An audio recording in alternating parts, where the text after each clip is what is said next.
जय माँ इंद्राक्षी, जय अम्बे। इंद्राक्षी धाम के ज्योतिष ज्ञान पाठशाला में हम आप सभी का हार्दिक स्वागत करते हैं। आज के दिन जिन जातकों का जन्म दिवस है, मैरिज एनिवर्सरी है, उन सभी को हमारी तरफ से बहुत बहुत शुभकामनाएं। लंबा समय हो गया है ज्योतिष पाठशाला का कार्यक्रम नहीं लिया गया। आज हम बहुत ही अच्छा एक कार्यक्रम ले रहे हैं और जो हमने पहले भी कई बार लिया है, लेकिन आज उसमें हम कुछ अलग बात आपको बताने वाले हैं। क्या है? गंडमूल। आप ज्योतिष को मानते हैं या नहीं मानते हैं, लेकिन कई बार जीवन में ऐसे मोड़ आ जाते हैं कि हमें ज्योतिषीय परामर्श लेना पड़ जाता है। और कई बार ज्योतिष की कुछ ऐसी बातों में हम मन को दुखा जाते हैं, संदेह में चले जाते हैं, या कई बार ज्योतिषीय उपाय करके भी हमें विशेष प्रकार का लाभ नहीं मिलता। आपके परिवार में आपका बच्चा, बेटी, बेटा, पोता, पोती, नवासा, कोई भी अगर गंडमूल नक्षत्र में पैदा होगा तो आपको यही कहा जाएगा कि आप इसकी गंडमूल शांति कराइए। ठीक है? अब गंडमूल नक्षत्र क्या होता है? क्या वास्तव में इसकी शांति करानी चाहिए? तो आज हम बात शांति की कर रहे हैं। इस नक्षत्र की 6 नक्षत्र होते हैं, क्या इनकी शांति कराएं या ना कराएं? और कराएं तो क्यों कराएं? है ना? सारी जानकारी देंगे। आइए पहले आज का हम पंचांग देखें। 6 नवंबर सन 2022, दिन रविवार, कार्तिक मास, शुक्ल पक्ष, संवत 2079, तिथि त्रयोदशी, नक्षत्र रेवती, राहु काल 4:30 से 6, दिशा सूल पश्चिम दिशा। 27 नक्षत्र होते हैं। 27 नक्षत्रों में हमारे 6 नक्षत्र ऐसे होते हैं जो गंडमूल नक्षत्र की श्रेणी में आते हैं। हर रोज कोई ना कोई नक्षत्र रहता ही रहता है। 30 दिन है, 31 भी होते हैं, 30 तो मान ही लें एवरेज के हिसाब से। अब उनमें कोई ना कोई नक्षत्र की बारी टर्न रहेगी। और यदि इन 6 नक्षत्रों में से कोई एक नक्षत्र आ जाए, जैसे आज आ जाए, और आज जैसे मैंने पंचांग पढ़ा, तो आज का पंचांग में मैंने क्या नक्षत्र पढ़ा? रेवती। तो ये जो रेवती नक्षत्र होता है, ये गंडमूल नक्षत्र की श्रेणी में आता है। कल अश्वनी है नक्षत्र, तो कल भी गंडमूल नक्षत्र की श्रेणी में रहेगा।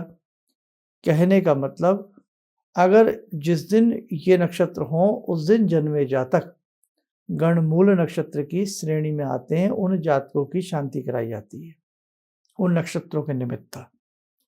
तो पहले तो वो 6 नक्षत्र आप अपनी कॉपी में नोट कर लें कि वो 6 नक्षत्र कौन कौन से होते हैं। आगे कहीं ना कहीं ये बातें काम आ ही जाती हैं।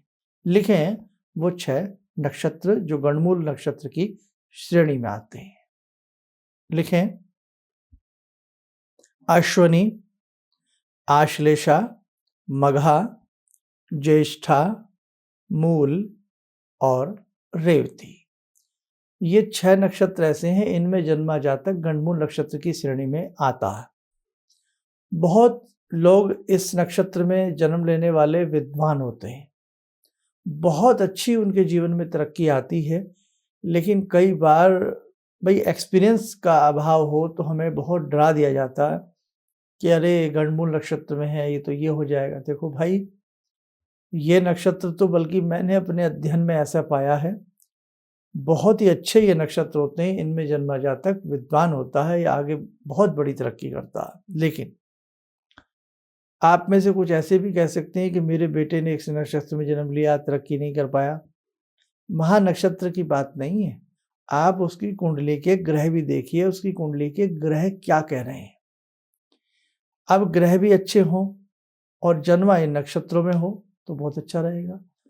नक्षत्र यही हो, इनमें से एक नक्षत्र आएगा, और ग्रह अच्छे ना हो तो कमजोरी रहेगी। बातें तो दोनों ही है, लेकिन ये कहना कि गंडमूल नक्षत्र में जन्मा जातक तरक्की नहीं करता, ये बिल्कुल गलत बात है। और ये कहना कि गंडमूल नक्षत्र में जन्मे जातक की शांति कराइए, वो भी गलत बात है। कई बार हम लोग जब कुंडली आपकी देख रहे होते हैं, आपकी, आपके बेटे की, बच्चे की, किसी की भी, तो उसमें हम देखते हैं कि गंडमूल नक्षत्र में तो बच्चा जन्मा है। अब उसके जन्म नक्षत्र का उसके ऊपर प्रभाव कैसा आ रहा है, उसकी चंद्र राशि क्या कह रही है, उसका लगन क्या कह रहा है, सारी चीज़ों का कैलकुलेशन गणित करके तब कहा जाता है भाई इसकी हल्की-फुल्की कोई शांति आप करा दीजिए। अब गणमूल नक्षत्र की शांति सुन लीजिए। अब व्यक्ति हो गया 50 साल का, तो क्या करेंगे शांति करा के?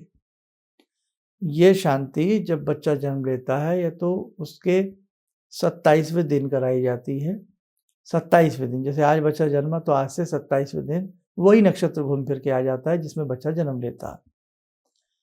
या 7वें वर्ष में, 17 वर्ष में, 27वें वर्ष में, कुछ ऐसा हम लोग हिसाब बनाते हैं। लेकिन अगर अच्छी खासी उम्र हो गई है, 30 को भी क्रॉस किया, 35 को भी क्रॉस कर गया, तो मैं नहीं मानता फिर इस शांति की आवश्यकता रहती है। लेकिन अब 27वें दिन भी बहुत लोग कराएं ना कराएं तो क्यों ना कराएं, और कराएं तो क्यों कराएं?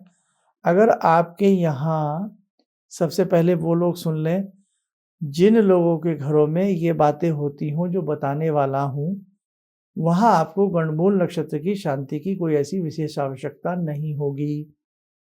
जिन घरों में बलिवैश्व यज्ञ होता रहता हो, गायत्री यज्ञ होता रहता हो, गायत्री जप होता रहता हो, गुरु मंत्र का अच्छे से पठन पाठन होता रहता हो, दुर्गा सप्तशती जिस घर में अक्सर प्रतिदिन के हिसाब से पढ़ी जाती हो, विभिन्न मंत्रों का, वैदिक मंत्रों का या प्रणोक्त मंत्रों का उच्चारण जिस घर में बना रहता हो, जिस घर में गौ की सेवा बहुत प्रेम से की जाती हो, जो घर गंगा के तट के किनारे पे हो, अच्छे से गंगा मैया की पूजा भी की जाती हो, वहाँ गणमूल नक्षत्र की आवश्यकता नहीं है कि आप उसकी शांति कराएं। अब जिस घर में कोई पूजा नहीं है, कोई पाठ नहीं है, कोई भी ऐसी बातें नहीं हैं, तो वहाँ गणमूल नक्षत्र की शांति करा ली जाए तो अच्छा है, क्योंकि हर नक्षत्र का अलग फल होता है। अब ये 6 नक्षत्र मैंने बताए। कोई नक्षत्र बच्चे के स्वास्थ्य पर भारी होता है, कोई नक्षत्र मामा पर भारी होता है, कोई नक्षत्र पिता पर भारी होता है। इसीलिए कहा जाता है ना कि जैसे बच्चा जन्मा, भाई पिता इसका मुंह ना देखे 27 दिन तक या इतने दिन तक, ये सारी बातें आ रही समझ में। लेकिन जिस घर में पहले से ही अच्छे कर्म कांड होते आ रहे हैं, भगवान की ज्योत जल रही है, अच्छे से आप भगवान को मानते आ रहे हैं, तो वहाँ शुभता है, तो वहाँ अशुभता नहीं आ सकती बस। तो इसलिए वहाँ जिस घर में अच्छे से पूजा पाठ हो रही हो तो पिता उसी दिन मुंह देखे, कोई दिक्कत नहीं है। जिस घर में बलि वैश्व होते हो, गायत्री उपासना आदि होती हो, तो वहाँ मामा पे भी भारी नहीं हो सकता। जिस घर में भगवान शिव शंभू की शक्ति की आराधना की जाती हो, वहाँ बच्चे के स्वास्थ्य पर भी कोई निगेटिव असर नहीं आएगा। तो बहुत सारी ऐसी मान्यताएं हैं, ऐसे आधार हैं, आपको ध्यान से वो बातें समझनी पड़ेगी। जहाँ पहले से ही अच्छे से ही सुसंस्कार होते हों, तो वहाँ गणमूल कर्म की आवश्यकता नहीं होती। ये मेरा अपना व्यक्तिगत मानना है। आप इस चीज़ को आजमा करके देख सकते हैं। और देखो भैया, जिस घर में होता ही कुछ नहीं है, तो वहाँ तो कुछ ना कुछ फिर विशेष रूप से करवा ही लिया जाता है, तो ज़्यादा अच्छा रहता है। ये सब्जेक्ट इतना विस्तार में जा सकता है, बहुत गहराई में मैं आपको ले जा सकता हूँ, लेकिन जो मैंने मोटी-मोटी बात बताई, सिर्फ उस पर ध्यान रखिए। ठीक है? तो आज जो ज्योतिष क्लास है, ज्योतिष प्रेमी हैं, बहुत दिनों के बाद ये आपको मैंने नई बात बताई, आपको जल्दी से सुनने को नहीं मिलेगी। आप अक्सर यही देखोगे, ये नक्षत्र हैं गणमूल के और उनकी शांति करा ही लेनी चाहिए। लेकिन ये नहीं मिलेगा जो आज हमने आपको बोला है कि आवश्यकता भी नहीं है, लेकिन क्यों नहीं है, वो मैंने आपको उसका क्यों का कारण बताया। ठीक है? अच्छे से सारी बातें नोट कर लेना। और चंद्र ग्रहण भी आ रहा है, 8 तारीख का है, तो उसके लिए हमने विशेषांक बना दिया, वो आप हमारा सुन लें, देख लें। अब आज भी जैसे रेवती नक्षत्र है, जन्मे जातक गणमूल नक्षत्र की श्रेणी में होंगे। कल अश्विनी नक्षत्र है, कल भी जन्मे जातक गणमूल नक्षत्र की श्रेणी में होंगे। तो जिनके यहाँ साधना, उपासना, ये सारी चीज़ें अच्छे से ना होती हों, वो शांति करा लें तो अच्छा है। आइए साधकों, समय हो चला है ध्यान साधना का। जुड़ते हैं भगवान बटुक भैरव जी से।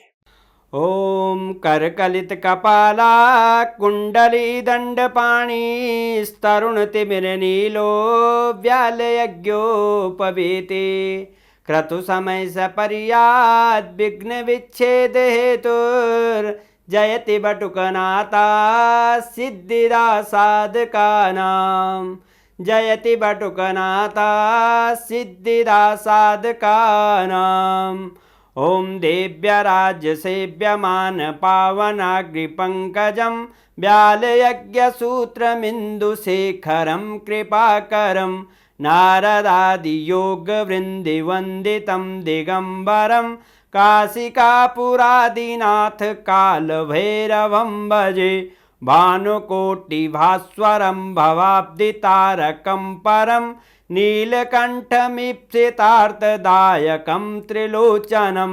कालकालमम्बुजाक्षमक्षशूलमक्षरं काशिकापुरादिनाथ कालभैरवं भजे शूलटङ्कपाशदण्डपाणिमादिकारणं श्यामकायमादिदेवमक्षरं निरामयं भीमविक्रमं प्रभुविचित्रताण्डवप्रियं काशिकापुरादिनाथ कालभैरवं भजे भुक्तिमुक्तिदायकं प्रशस्तचारुविग्रहं भक्तवत्सलं समस्तलोकविग्रहं भूतसङ्गनायकं विशालकीर्तिदायकं काशीवासलोकपुण्यपापशोधकं विभुं नीतिमार्गकोविदं पुरातनं जगत्पतिं काशिकापुरादिनाथ कालभैरवं भजे काशिकापुरादिनाथ कालभैरवं भजे। कवच बना लें, ध्यान करें, बटुक भैरव जी का शुभ आशीष हम सबके ऊपर बरस रहा है।